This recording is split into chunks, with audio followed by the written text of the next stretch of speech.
Okay, so we are back on Action Hour with our founders, Marianne, Edain, and Steve Erickson. And today we're going to talk about a very long saga that is a big part of the lore and the founding of the organization, which is WEAN's battle against Trillium Corporation. This is one of those things where I feel like it comes up a lot, but we never have actually gotten into the story itself on the podcast. And so I'm hoping that today we can really just like go through the whole history and go through all of the ways in which your initial activism against this corporation has had, a really lasting impact. And so I don't know where you want to begin, because every time I ask you a question, Marianne, and I say where to begin, you tell me to begin 25 years earlier. So I want you to decide where we start. Well, so where we start is that in 1988, Trillium Corporation bought from Georgia Pacific, which owns gajillion acres all over. Mm-hmm. They bought a total of 17,000 acres in 5 different counties in Northwest Washington. And the thing is that Georgia Pacific, huge national size logging company, they tend to high grade. You take the biggest and the best and you leave the rest. Mm-hmm. And they had done that. And so the leaving the rest, it wasn't worth their bother to hold on to that land. So they put it up for sale. And Trillium, which was a young and brash and, what can I say, not experienced organization, bought up that 17,000 acres. And these were all the hard spots, the places that GP didn't want to bother with because they were too steep or they were too wet or they'd already high-graded the good stuff out of there. So basically Trillium was buying not exactly dregs, but the difficult to deal with properties. Mm-hmm. Of that 17,000 acres, between 2,500 and 3,000 was here on South Whidbey. And of course, the way Trillium was going to pay for this acquisition was to strip it all. It was your classic leverage buyout, where somebody buys something and then they liquidate it to pay for it, so they get quick cash. I see. So flipping the land basically by clear cutting. Yeah. Well, stripping the land by clear cutting, and then they've got the land to sell. Yeah, not so much flipping. I haven't looked recently, but they were not in a great hurry to sell most of that land. They were not. Oh, I see what you're saying.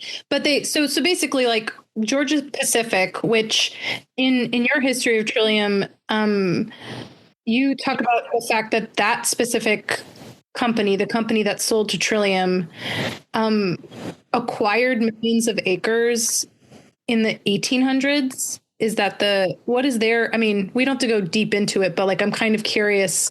GP was like a major, multinational logging organization. Mm. And basically in the 80s, it finally dawned on them that trees grow faster in the southeast of the U.S. than they do in the Pacific Northwest. So they were basically liquidating what they had in the Northwest and moving most of their operations to the southeast. Okay. Which doesn't answer the origination question. So in the 1850s and 1860s, the federal government, we are such generous people, wanted the West settled. And the way they did that was to make an offer. If you say that you are going to build a railroad from here in the east to out there in the west, we will give you free every other square mile for 20 miles on either side of this proposed railroad route. This is checkerboard lands? This is the checkerboard lands. Now, so many corporations back then said they wanted to do that they at a new requirement was added, which was you had to buy some powerful U.S. senators first. And that was how Georgia Pacific, Weyerhaeuser, these big companies, that's where they got their money and their land. Okay, they said they were going to build a railroad. That's basically, they made a promise of building railroads and then got a whole bunch of land from the U.S. government. Yep. Okay. And very few of those railroads ever got built. Right. Okay. So promise, maybe unfulfilled promises. Did Georgia Pacific ever build a railroad? Not to my knowledge. No. Right. Okay. So there's this company that promised to build a railroad, never did, got millions of acres. And then they harvested the biggest and the best of the acreage in the Pacific Northwest and then sold off a bunch of this acreage to other companies. Yeah.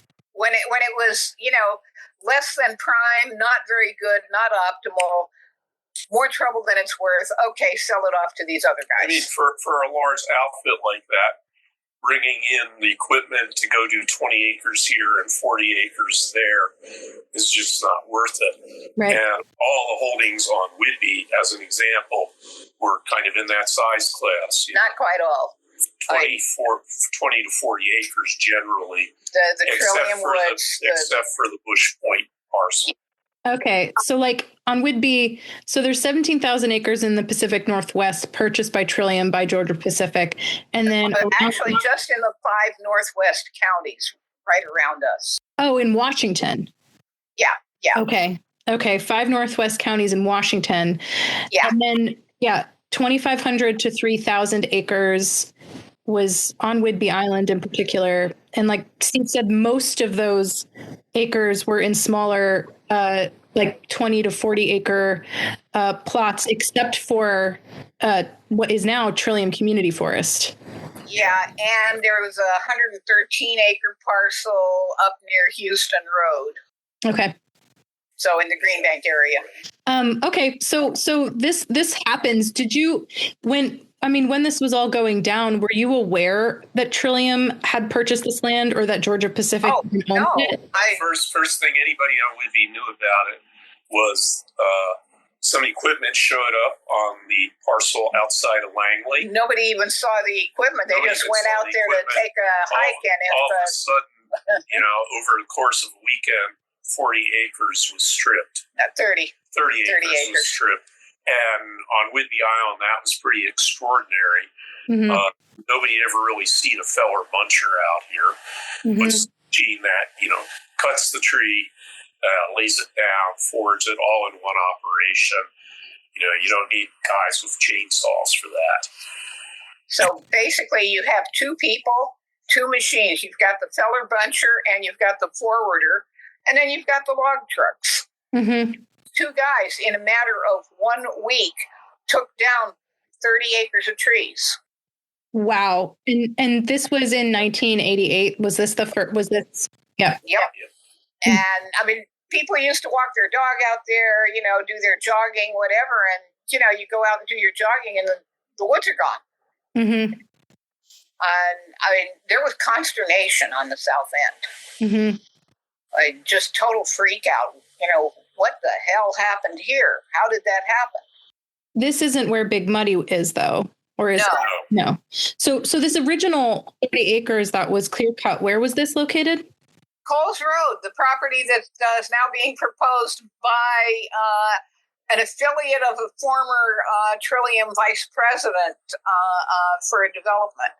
Okay, so this is interesting because in the story, when we talk about this, we talk about a lot of different plots of land, right? That were either in danger of being clear cut or were clear cut. And Coles Road comes up again and again in this saga. And I didn't realize it was the very first plot of land that Trillium clear cut when they came here, which just makes it kind of like patient zero. Yep. And the utter irony, that later, and I don't know if we want to jump around the timeline, but Trillium had a bad habit of overstepping, of overreaching, and finding themselves short on cash. Mm-hmm. So there were minor, I don't know what to call them, bankruptcies of subsets of Trillium. Mm-hmm. And they would give land in lieu of paying what they owed people. And that's how these various Trillium partners ended up with the Coles Road property and various other properties. Yeah, which will come up later. That is an important aspect of the story. But I think, so you guys in 1988, you become aware of Trillium after they clear cut 30 acres on Coles Road. When does it come to your backyard? So that was in June, I think. No, June we were. It was earlier than that, because by June of '88 we were. That was Big Muddy. Yeah. And Big Muddy, the road name nowadays is Clearwater. Mm-hmm. It was 40 acres, mostly wetlands, and the county actually tried to keep them from logging it, at least. Well, one of the county planners. One planner, yeah. I mean, I remember being out there with a county planner, Bobby Miller. No idea what happened to her. Oh, she got booted out of the county after that. Yeah, okay. And somebody from Trillium, one of their logging boys, or so-called foresters, and discussing it, and her saying to him very calmly, in Island County, we protect wetlands, not log them. This is really when we became aware that the Forest Practices Act superseded every other law in Washington. Right, because what you're saying is that they were able to log the wetlands legally under a forest practices permit. Yes. Yeah. Which is strange because, okay, so Big Muddy, it's about a half a mile off of Cultus Bay Road, mm-hmm. on what is now Clearwater. And our property on Dead Goat Road was only about 600, 700 feet from that site if you walk through the woods. Mm-hmm. And the idea of my backyard getting clear cut was truly offensive. Mm-hmm. But several years later, we were dealing with another clear cut, and Island County imposed its critical areas ordinance on them. And that started the whole Trillium South America thing. But, at Big Muddy, and they were waltzing along, clear-cutting wetlands and stream buffer. Actually, they started at the opposite end, the end away from the creek, which is interesting. Mm-hmm. And when we flew over it in '89, we realized that they never came back after we blockaded them. They had cut about 2/3 of the place and had, the stream, the length of the stream and the buffers around it were, they were not pristine by any means. They were harmed, but they hadn't been clear cut. Mm-hmm. So that was really interesting that it wasn't worth their bother once we blockaded them. Which brings me to the first clear action, which was that you formed a blockade at the site of this clear cut. Yep. So explain to people what a blockade is and what exactly you did and what happened. Got in their way. Yeah, it was a demo. We had somewhere around 50 people. Mm-hmm. Yeah, and get in their way and stop them from working. One of the things about most of these logging shows is that there will be a single, very narrow dirt road mm-hmm. to come out of there to get onto a paved road and haul those logs away. And all you have to do is block that dirt road right at the neck of the property. And that's what we did. And so there's this logging truck. They want to leave. And there are these people standing around and walking around and climbing on top of the logs. Yeah, these people had actually been out in the clear cut too, getting in their way. And finally, at some point, I think the sheriff came. Yeah. Yeah.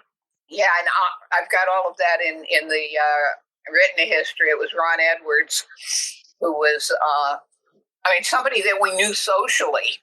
Mm-hmm. He happened to be a deputy sheriff, and he got the unenviable job of getting all those damn hippies, off of Big Muddy so that the log trucks could keep on rolling. Well, you mention to me that it was like his day off or something, and he was in loafers? That was a different one. Oh, different one. Oh, okay. So there's Ron Edwards in his cop car. There's all of these people, and my parents are there. Mm-hmm. They actually owned 5 acres right across the muddy dirt road from this 40. Mm-hmm. Anyway, so my mother, who was a member of Ladies of the Beach and went chugging along 5 miles every Monday, so everybody's got to walk up that road to get out of the way after we all agreed that we weren't going to get arrested and we were going to let them do whatever they did. So, people are straggling up the road, and my mother wants to stay with us, and we, of course, have to be the last ones out because we're the organizers. Mm-hmm. So, there's all these people straggling up the road, and there's my mother walking about one step every 5 minutes. And, Ron Edwards, the cop, what's he going to do? He's going to shoo this, 4'8" old lady. And my dad, of course, has to stay with her. And so, it took us something like 45 minutes to walk up that half mile of road. And poor Ron Edwards in the cop car behind us. It's like, how slow can you drive a cop car? Oh, that's pretty funny. And then the log truck behind the cop car. So there's this whole parade. That's so funny. Well, how long did the blockade last? Just less than a day. Less than a day. Probably, I don't know, we'll be out there for 4 hours or something, 5 hours, something like that. Something in that neighborhood, start in the late morning, 10, 11 o'clock, and then by the time the cops get there. The thing is that the cops could have been very aggressive, and instead they were mildly apologetic. Hmm. Trillium had no friends at all. Let's put it like that. Even the local loggers were not real happy about this, considering that one of those machines could put all of them out of work. Mm-hmm. Right. So it was disruptive to everyone in the community. Yes. Yeah. Yes. Yeah. Mm-hmm. So you did this initial blockade at what you guys were calling Big Muddy, and you said that later you discovered that they never came back to finish the job. Yeah, because when we flew over in 1989, Whitehawk flew us over the entire county, actually. Mm-hmm. Keep hanging out the window taking pictures. Back then you had 35 millimeter film. Yeah. And, looking out and oh, well, will you look at that, and then when we developed the pictures that verified that, no, that part of Big Muddy didn't get logged. That's really interesting because it's, one of the things where they did successfully log a significant portion of that property, but your action was impactful and successful, actually. Because after the fact, we realized, yeah, which is really, is really cool. But at the time, you didn't know it was going to be successful, and you didn't know in the moment that it was successful. Right. Being veterans of anti-Vietnam War actions, mm-hmm. we couldn't think of anything else. Maybe we weren't quite creative enough, but well, it was effective, right? It's and I think so this action happens, and then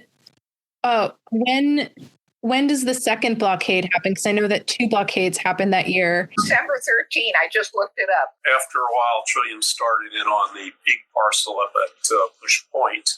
Mm-hmm. And that was a huge to-do. There were meetings, there were hearings, there were all kinds of things. There was a committee that formed, and Trillium was negotiating with that committee about yes on this tree, no on that tree. Right. Department of Ecology got involved with absolutely no power at all.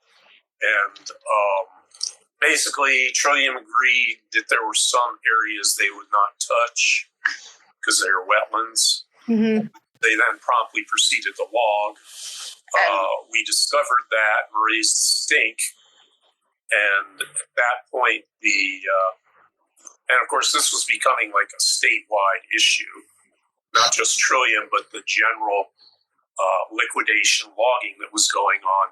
Plum Creek Timber had done this in Montana and was now doing, at that time, was starting to do it in Washington. In the Cascades, around Snoqualmie Pass, which meant everyone driving by could see it. Right, and a group called Ridge formed out of Clay Alone. And Roslyn. Out of Roslyn, sorry. And just up the road a little ways from Clay Alone. Yeah. And they, so the then Commissioner of Public Lands, a guy named Brian Boyle, who had visions of becoming governor, saw his political future going down the tubes. So he convened what they called the Sustainable Forestry Roundtable. Mm-hmm. Oh, yes. And this was quite an interesting event. There were various representatives from the environmental community and the logging community. There were five, what were they called? 5 groups represented. Yeah. The counties, the tribes, the logging community, I think county governments, and the environmental community. And I won't go into the internal politics in the environmental community, but things at that meeting were happening, like the large statewide organization that he thought would have been in the forefront the day before basically said, their representatives said they had no bottom line, which we found rather remarkable.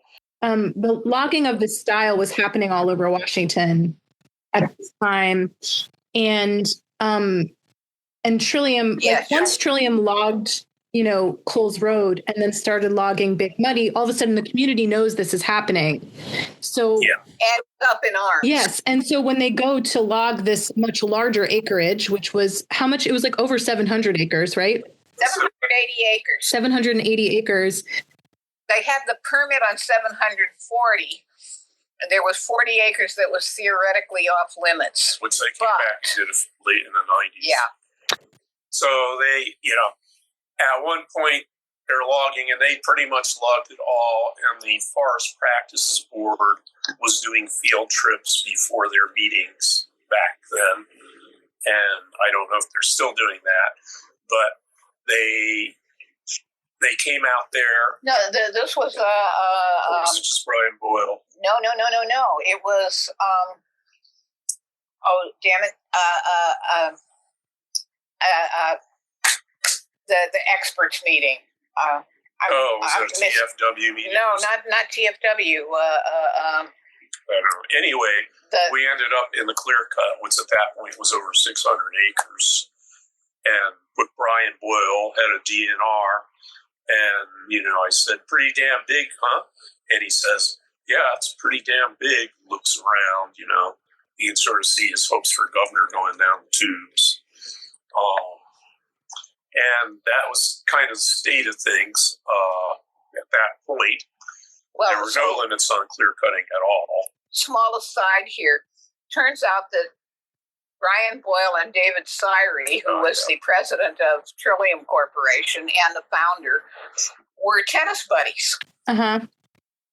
When Trillium violated the agreement they'd made, with the community, quote unquote, and DOE, because their forester, he knew better, their logger knew better, right?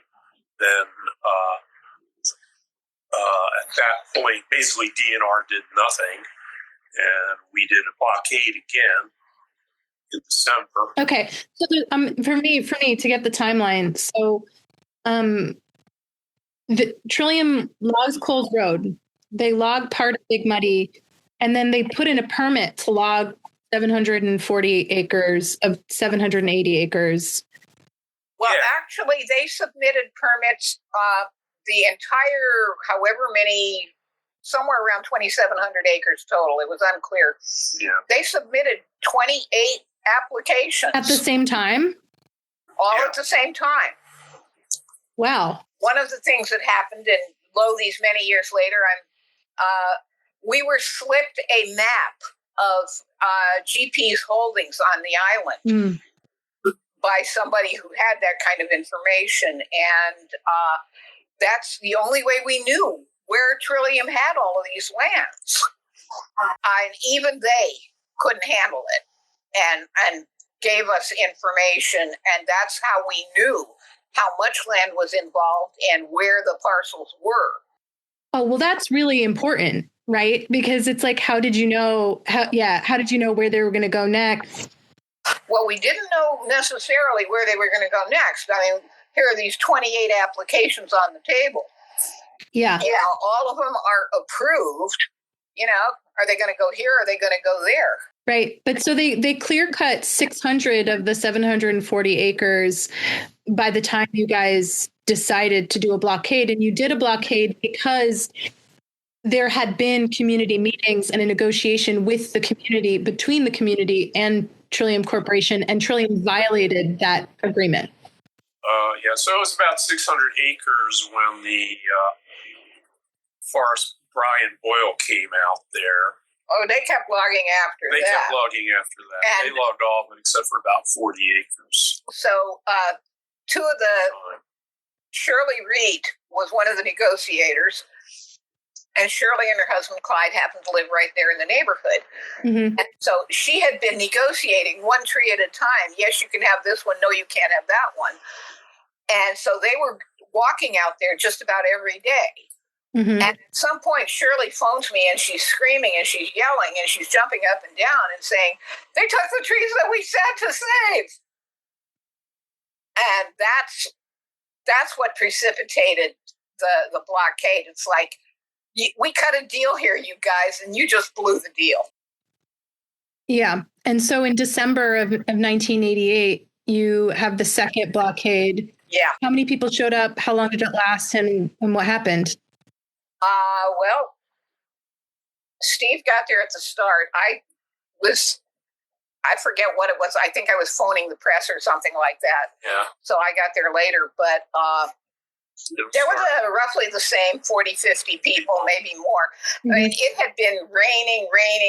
Gee, what do you suppose in December on Whidbey Island? Yeah. And it was just, not fun conditions to be out there, but, them hippies, we got our rubber raincoats and we're all, in our knee-high rubber boots and sloshing around in the mud and climbing around on the log decks. And a log deck, for those who don't know, is a pile of logs waiting to get loaded onto the truck. Mm-hmm. Yeah, basically, Myrna to me, and I kind of looked around, and we just sat on one of the log decks, and that brought it all to a whole halt. Because the way the operation worked, that just stopped it. It's a smooth operation in which the feller bunch of cuts. The log gets forwarded on to the forwarder, which strips the branches and sticks it in the pile. So if you just interrupt that process, it all comes to a halt. And the other interruption, which I had not realized until I got there, is that once again, you've got that tiny, narrow dirt road off the paved road to get into the logging area. And when people came to participate in the blockade, I don't think they did it deliberately, but they parked on that road. Yeah. By the time I got there in our funky little Volkswagen, I'm at the end of this long row of cars parked on that road. There ain't no logging trucks going anywhere. Coincidentally, at the same time, which, we hadn't thought through how this would affect it, but since Robert Matthews of Aryan Brotherhood got fried in a firefight with the FBI on Whidbey Island back in whatever it was, 1984 or so. A bunch of skinheads and Nazis would come out every year on that anniversary of that and have some kind of gathering memorializing him. In Green Bank. Yeah, except this time they were going to do it at South Whidbey State Park, which is not too far away at all. Mm-hmm. And so the week before, and this was on a Monday when the blockade was, and on that weekend was when they did their little memorial, and there were counter protesters from Seattle and press and, all kinds of things, and cop cars and federal agents all over the place and all, when I was scoping it out over the weekend for this. And so all the local cops on that Monday then had the day off because, of course, they'd been doing overtime.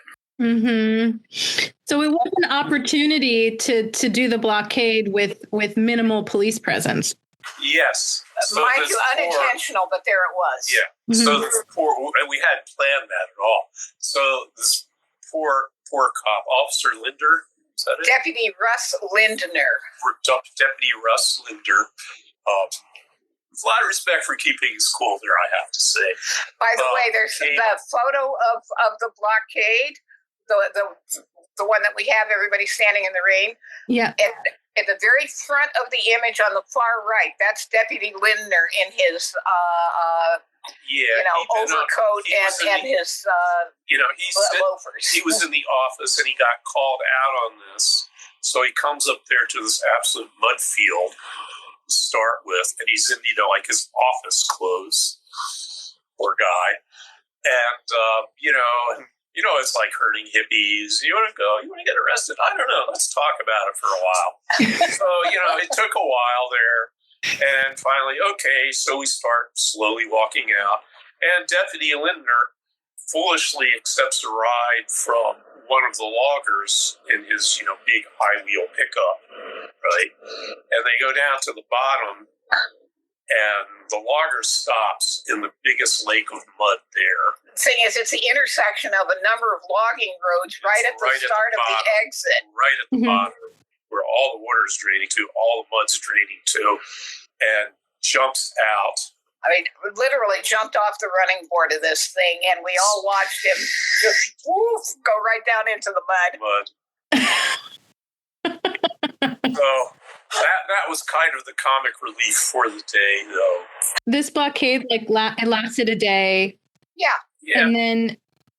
But this was the blockade where they logged the whole thing anyway. Yes. They were very near the end by the time we blockaded them. And I mean, the theoretically non-controversial had long since been done.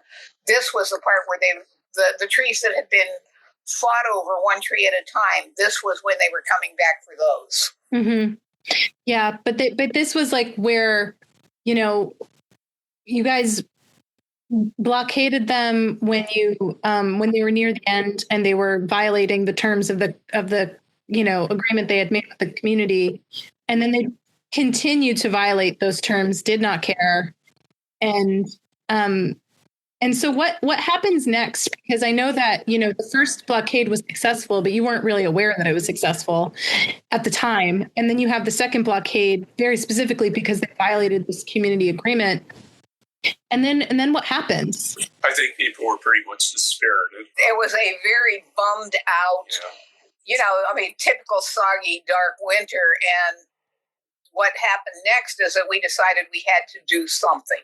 Mm-hmm. And that's when we organized the tree planting in Big Muddy. Mm-hmm.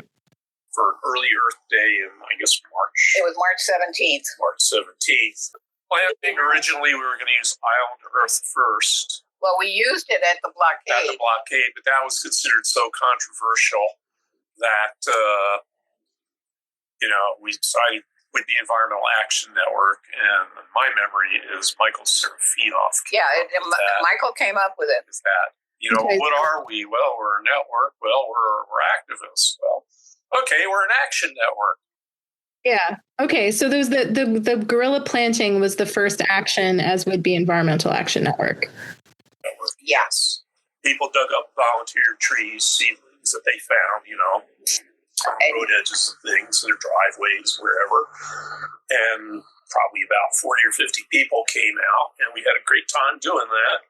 And Trillium originally said they were going to have us arrested for doing this. And then once I gave an interview to a radio station about it, and the radio station contacted Trillium, Trillium decided that, well, I guess we won't interfere. Well, actually, there was a series of negotiations. Elliot Menashe took it on himself to communicate with Trillium. Mm-hmm. And, their first round was, we'll have you arrested for trespass. And Michael Serafinoff jumped up and said, you betcha, I want to get arrested planting trees. And then there were 3 rounds of negotiations with Elliot and Trillium, and their final round was, oh, to hell with it, go ahead and do what you want, but you're responsible. Yeah, I think there were some areas they didn't want us to plant. We just totally ignored all that. So we had the tree planting, and there were these 2 women, Sarah and Joni, who, I'm not sure exactly what they did, but they wrote stories about Whidbey Island, and they put together a bit of a ceremony when we were all done with the planting. Kind of, I don't know. I mean, Steve and I are allergic to that, but all the other people who were there thought it was a really neat summing up of what we had done and why we did it. So at that point, probably we sort of thought that we're done with Trillium. Right. Well, I just want to, before we move on from the tree planting, you guys, the volunteer group planted 4,500 trees, right? Yep. Yeah. Of which a few were the big leaf maples that Elliot had dug up and served up on this lovely platter he had bundles of 10 trees rolled up in wet paper towels and was handing these hors d'oeuvres around. Yeah, which is lovely. But I think you've said that the reason why you did it was to give people hope and to make people feel like they could do something after this really horrible defeat. Yeah, that was the very specific intent. I mean, this whole place was so sour and dour and miserable and unhappy. We just had to do something. Yeah. Mm-hmm. So, we all sort of thought we're done with Trillium now. Alas, that was not to be. First thing that happened was they came back, was it 92? Something like that? Oh, on Cold Spring? No, back for the other 40. There were 40 acres that's right, the 40. No, that was not until 95, I think it was. Okay, well, that was even later then, so I'll pass on that. Yeah, and there's a cartoon of a Trillium logger walking Steve and me through the woods, and what suckers we are for believing him. Yeah, basically, we went out with this Trillium forester on these 40 acres. I think there was somebody from Fish and Wildlife. No, it was just the 3 of us. Just the 3 of us? Okay. No, there were more than just the 3 of us there. But we're out there, and our concern was the loss of any pileated woodpecker habitat there. Mm-hmm. That 40 acres, we thought, had good pileated habitat.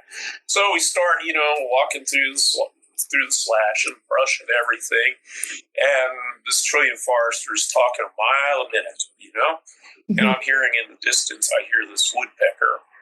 I hear pileated woodpecker calling, and we're walking, and we're stopping and talking, and we're walking, and I hear this woodpecker getting closer and closer, and finally this, Trillium forester in amongst these trees turns to us, and he's talking, and this pileated lands on the tree right behind him.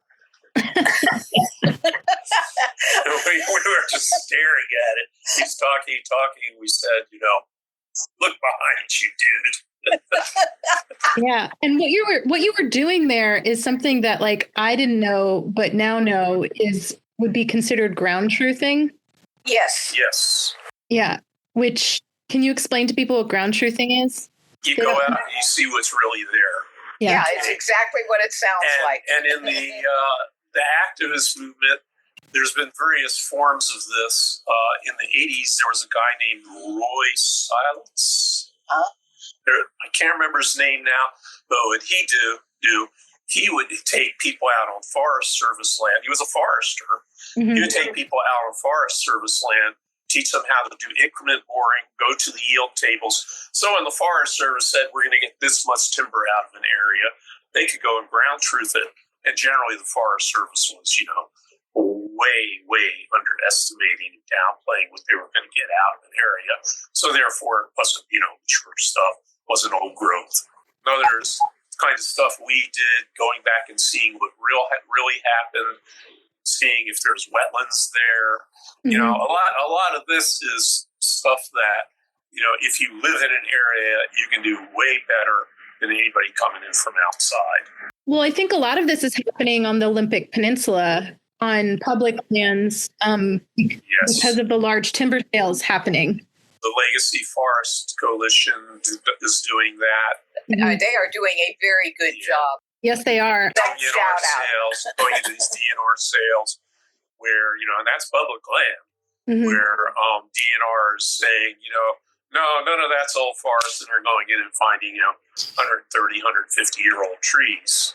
Yeah, they have very detailed inventory based on ground truthing from what I saw at the Public Interest Environmental Law Conference, because they did a presentation with one of the commissioners from Thurston County, and they explained how they ground truth, where they do it. And it was a very cool thing to learn about. But when you guys were doing it, did you have a way that you were documenting this information? No. Not really. No. It was very informal, but very seat of pants. Mm-hmm. We were learning. Right. Well, because I would say that now, I think you guys now probably would go about it differently than you would have back then. Well, my trusty GPS, 1989, none of that existed. Okay. Yeah, I mean, like today. In the early 2000s, if you got a GPS, good luck getting a GPS that would work under a forest canopy. Yeah, absolutely. So you were working with limited tools at the time. Yes. Well, yes. Limited tools and limited knowledge. I mean, when all of this started, we didn't even know that DNR existed. We did not know about forest practice permits. We didn't know any of this. Yep. And I mean, you want to talk about on-the-job training? Anyway, so the next big encounter with Trillium was in, I guess it was 92, I think. Oh, there was one of Trillium's foresters had been given 20 acres just right across Coldest Bay from, what is now Springwater. And an incredibly arrogant guy, I gotta say. And so he assured everybody they were not going to log the wetland or the buffer and everything. Well, living right by there was Vicki Hasrick, who just started going out there. And she went out there and she saw they had flagged the wetland, or less, but they hadn't flagged the buffer. And she was concerned that, that meant they were going to log right up to the wetland and not leave the buffer. The flagging on the wetland said timber harvest boundary. So she started, asked, what can I do? And we said, start telling, the county and DNR and Trillium, or this forester, and, document it. So every day she'd go to work and she'd send the facts to the county and DNR and the Trillium forester and a letter. Certified letters, piles of them. Every day, saying it's readily foreseeable you're going to log right up to the wetland and not leave a buffer. And sure enough, that's what they did. And I remember ending up out there. Oh, we were all standing out there hooting and hollering. The county planner, who told us, well, there's nothing he could do, Well, it was such an obvious violation of county code, because this was not done under the premise that they would not develop the land, that the county planning director, Larry Corsick, I will give Larry this, possibly the bravest thing he ever did. He fined the forester who owned the land now, fined him $500. There's really nothing more we could do, but then the forester appealed to the county hearing examiner. So there were Tim Rashko and Gordy Iverson, and I can't remember which of the two of them. It was Iverson. Iverson was the logger, I think. Or it was the forester, I think. Okay. So here we are in 1992. The forester appeals to the county hearing examiner, So we're in front of the county hearing examiner, and the forester's really arrogant and gets up there and talks about, well, I know what a wetland is. And I had appeared in front of the county hearing examiner several times by then on different land use appeals, in which I strenuously undertook to educate him about wetlands. I mean, technical stuff. A wetland has 3 parameters: wetland hydrology, vegetation, wetland soils, et cetera, et cetera. And this forester's like, I know everything. So then, the county and Larry Corsick goes up, well, we think it was worth finding him $500, and that's about it. So the hearing examiner looks around the room, goes, would anybody else like to testify? So Vicki Hasrick starts speaking, and I ask her questions. And, did you write a letter, on this day? Did you send the fax on this day? And it goes on and on and on for about a half hour. Well, she presents all the receipts to the hearing examiner. It's just a pile. So the hearing examiner gets so pissed off, he increases the fine to $5,000, the absolute maximum amount. And he writes a blistering decision calling the violation willful and knowing. It's just a blistering decision.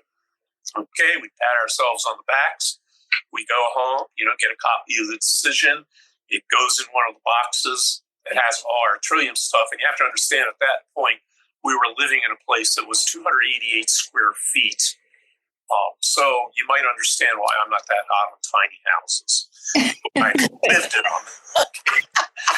288 square feet. And our entire bedroom, if you could call it that. Well, the upstairs. There's maybe 10 square feet on the floor that's a narrow path that is not piled with boxes of Trillium stuff. Well, I mean, this is an important side note to say that in this time period between 1988 and now, you guys have been researching and documenting and continuing to follow up about them. Oh, yeah. But not on a broad scale, really. And then, news starts filtering out in various area newspapers and journals and things that Trillium is proposing to, is trying to get, 500,000 hectares? No, 600, I just looked it up. I just read it. 675,000 hectares on the Chilean side and another 175 on the Argentine side.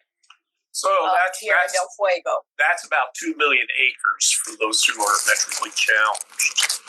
And they have planned, they are going to sustainably, quote unquote, log it,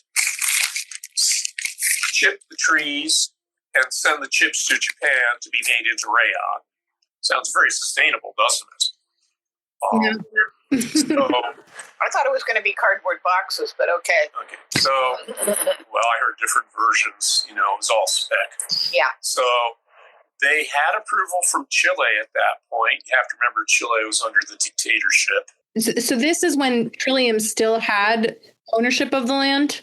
In Tierra del Fuego, they were basically trying to get ownership of it. They large concessions. They had ownership. What they didn't have was permission to log. They didn't have permission to log. They didn't have permission to build a port and a chip mill. So that was going to be on the Argentinian side of Tierra del Fuego.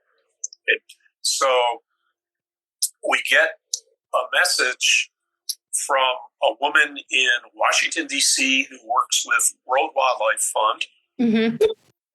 She'd been referred to us by our former Earth First friend and associate, Mitch Friedman, now retired, who started what was then Greater Ecosystem Alliance, which nowadays is Conservation Northwest, because we were kind of the Trillium experts. Yeah. So she'd been referred to us by him. She calls us, and it seems that there was going to be a vote in the Argentinian legislature on Monday about whether to approve this for Trillium, whether to approve them having the concession, and logging it and building a port and with a chip mill and the whole 9 yards, and it all depended on that. And a friend of hers in Argentina who worked at the second largest public relations firm in Argentina, who's a member of Audubon, very upset about this. And their forester had, spoken in front of the legislature and given all this glowing reports of how wonderful he was and how wonderful this would all be. And did we have anything that they could use? And the vote was going to be on Monday afternoon. This is like on a Friday afternoon. So we kind of go, we'll see what we can find. And what's his number? We get his number in Argentina, his fax number. This was the day of faxes. Okay, so we sat there for a while in our bed, surrounded by piles of boxes of Trillium stuff, and we went, what can we possibly send down to Argentina in that span of time? And then we thought, wait, it's their lead down there is that same forester. What about the hearing examiner's decision? Mm-hmm. So we pulled out the hearing examiner decision, and we look at it, we think this will work, and we drive into Langley, go to Lynn's Pharmacy in Langley at the time, and we tell him what we need to do, and he, takes us to the fax machine, and so we spent about, was it $50 or $60 on faxing it? Yeah. And so we faxed that down to this guy in Argentina. That was like Saturday evening. No, it was late Friday. Late Friday still? Okay, so Monday morning, the headline in every newspaper in Argentina was about Trillium Forester environmental criminal, says U.S. judge. Or variations of that. Willful of knowing violations. So yeah, this is the really the ripple effect, right? Of this small action on Whidbey Island had huge impact because and not throwing anything away. Documenting and keeping a record, right? It's like keeping the record is important. And Vicky, who was keeping the record initially, that was part of what made that the case in front of the hearings examiner so successful, is that she had sent a letter every day, and there was documentation of her asking for a certain thing every day. Yep. And so it is just like, a case study in documentation, right? And the importance of documentation, yes, which I think is amazing. And also just, seeing that like small action can have huge impact. And this was in what year? This was 95. 1995. Okay. That was every newspaper headline or variations on that. And the legislature voted not to do that. Voted not to give them the concession and build the chip mill and the port and all of that. And that started the whole chain of events that ended up with Trillium going bankrupt. That ended up with... Well, not all of Trillium. Their South America division. I mean, they always had separation.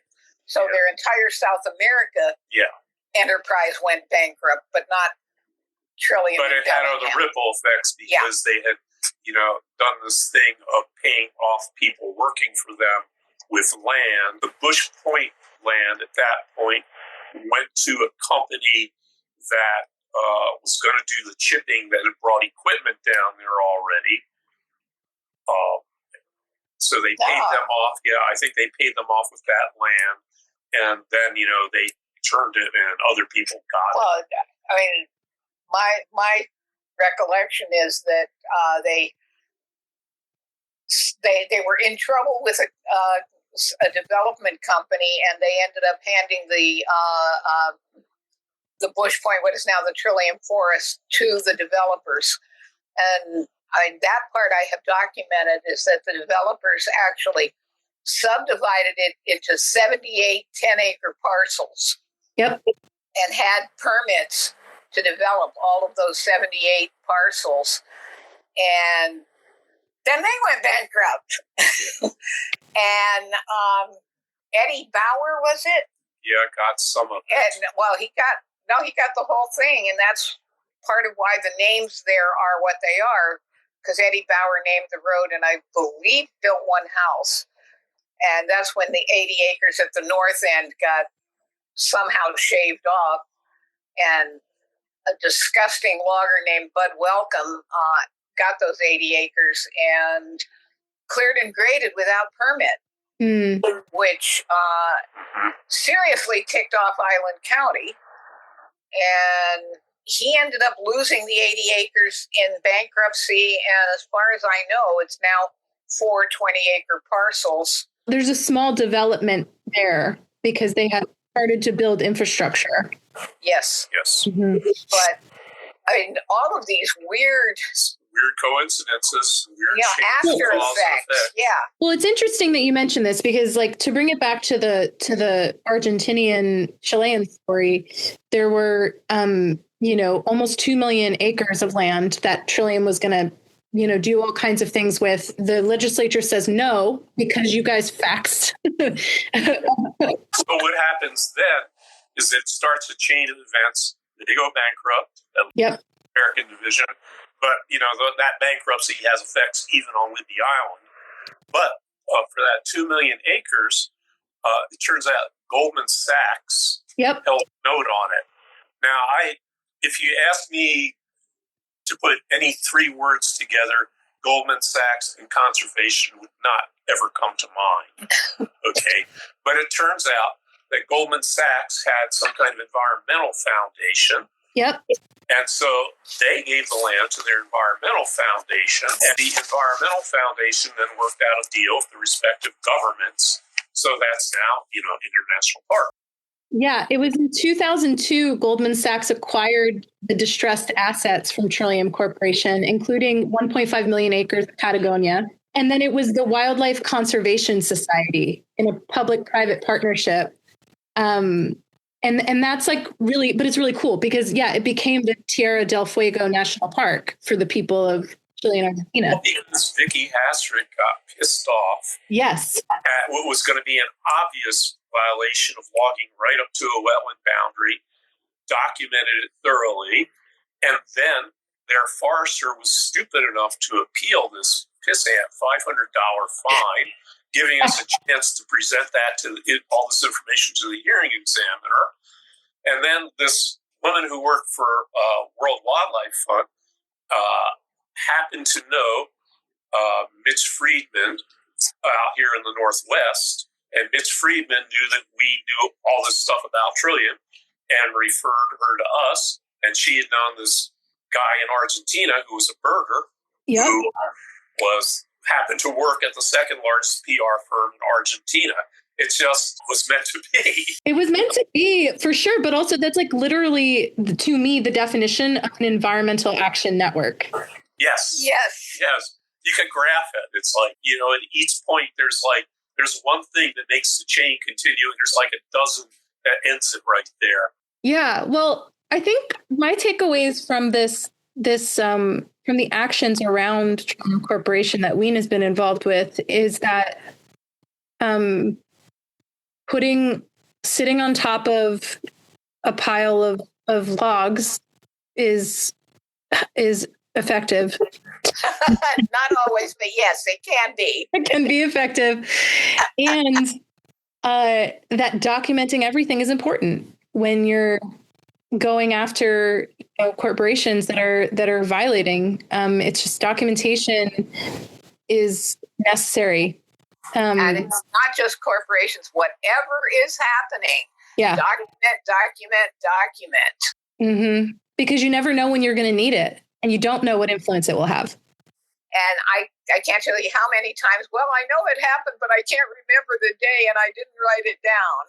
Well, and in this era, it's easier than ever. Like if I take a photo, my phone has the date and time of that photograph, as well as the GIS location.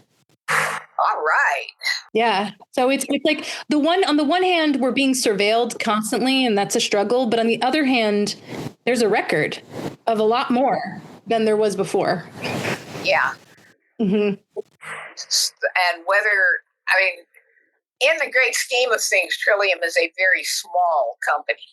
Yeah. And I think the size of the company made it possible for us to have an impact on them.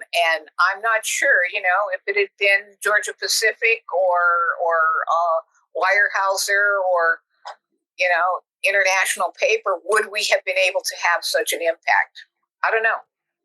I don't know either. I think possibly, but you certainly did have an impact and continue to have an impact in this arena. And,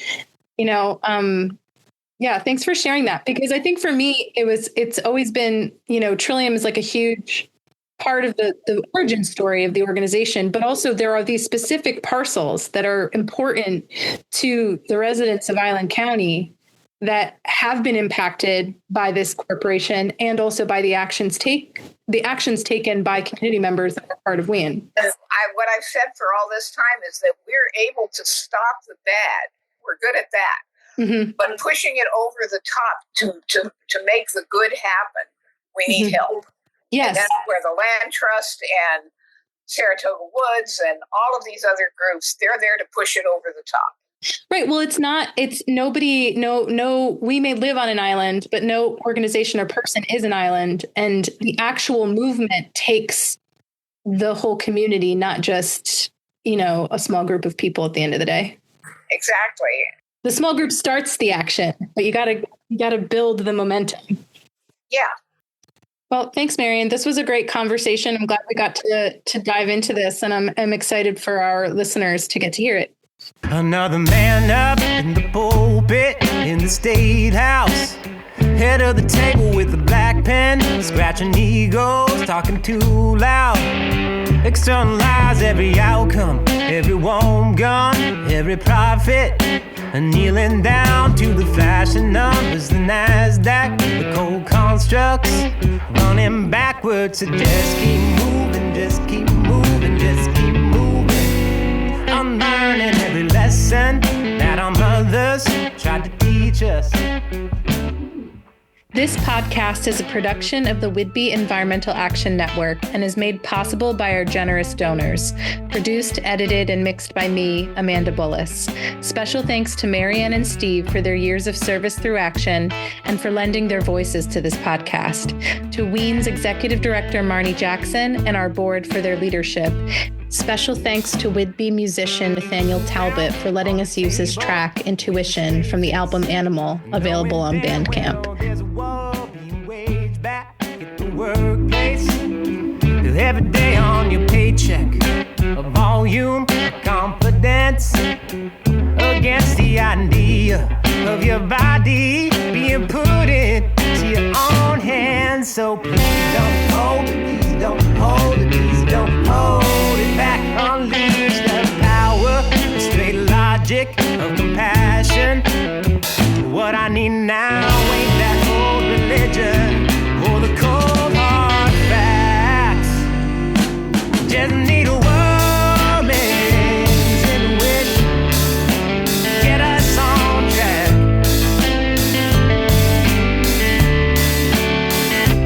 Just need a woman's intuition, get us on track.